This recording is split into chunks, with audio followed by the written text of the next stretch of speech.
এই যে বনের লতা পাতা দিয়ে সীতা দেবীকে একটি ছোট্ট কুঠির বেঁধে দিলেন, আর এই কুঠিরে থাকিয়া সীতা দেবী সেইখানে দিন কাটাইতে লাগলেন। দশ মাস 10 দিন মায়ের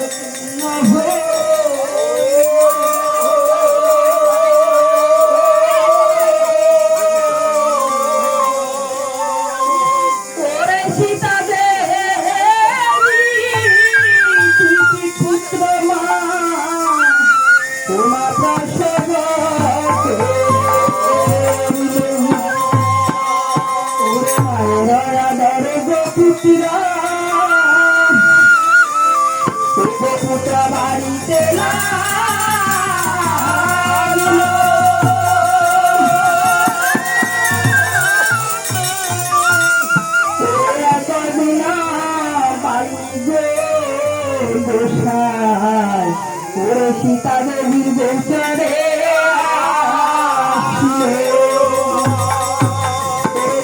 পুত্র ভূমিতে রেখে মা ঠাকুরের চরণে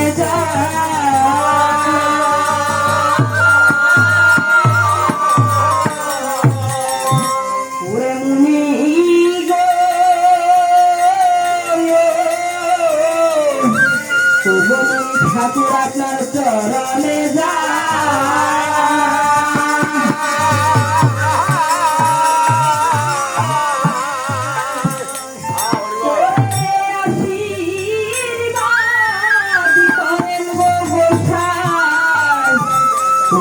দুটি পুত্র নিয়ে আমি যেন শ্রীরামচন্দ্রের যুগল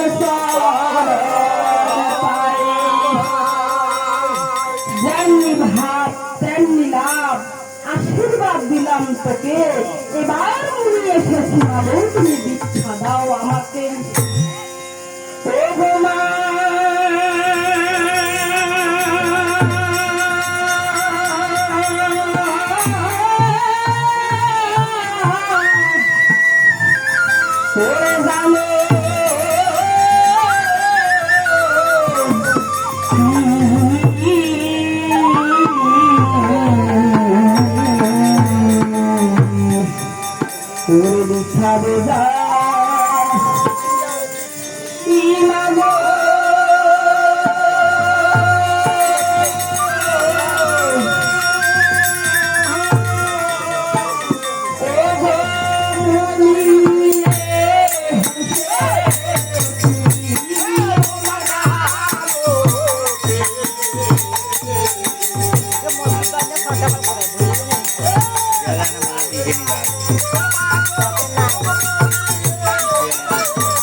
গোসাই, আমি যখন ছিলাম এই অযোধ্যা নগরে, আমার সেদিন সব কিছু ছিল।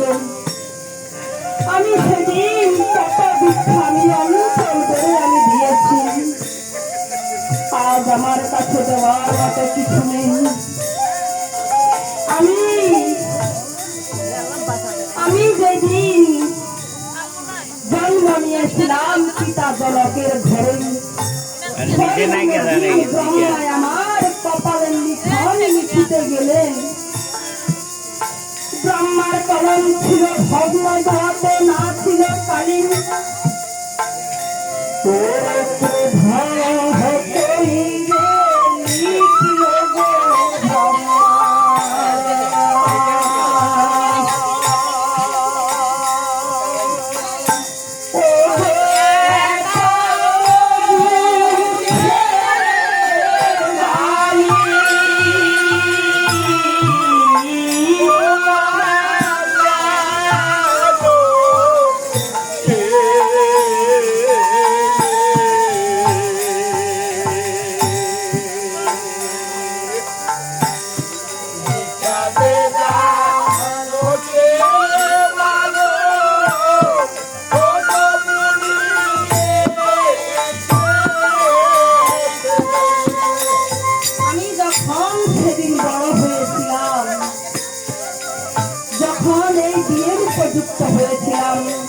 সেদিন আমার পিতা আমার জন্য হরের জন্য পণ করেছিলেন। বলেছিলেন আমার এই হরের গরু যে ভাঙতে পারবে আমি তার সাথে আমার এই সীতাকে অর্পণ করিব। সেদিন কত দেশ থেকে কত রাজপুত্র গেল, কেউ আমার পিতার এই হরের গরু ভাঙতে পারল না। শ্রীরামচন্দ্র এই অযোধ্যা থেকে মিথিলায় গেলেন, ভাঙলেন সে হরের গরু, না লইল আর গোড়া। হে হে অবাগিনী গো সীতা,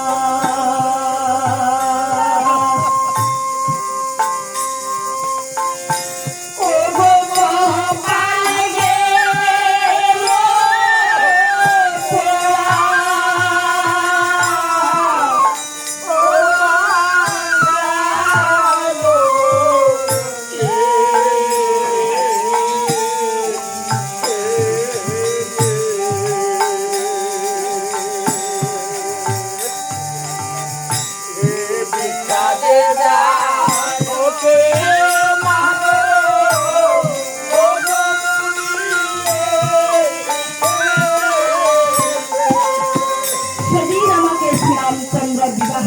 অযোধ্যায় আনলেন।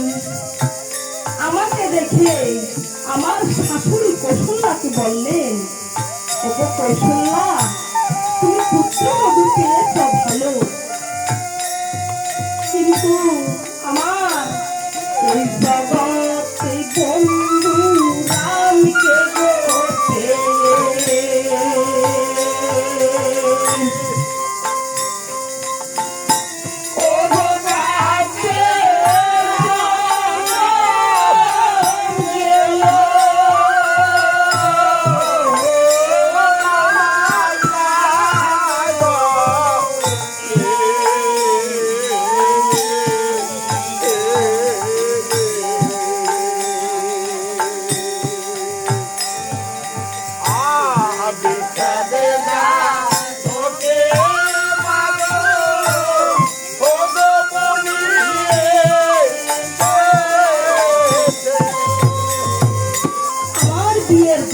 কিছুদিন কেটে যায়।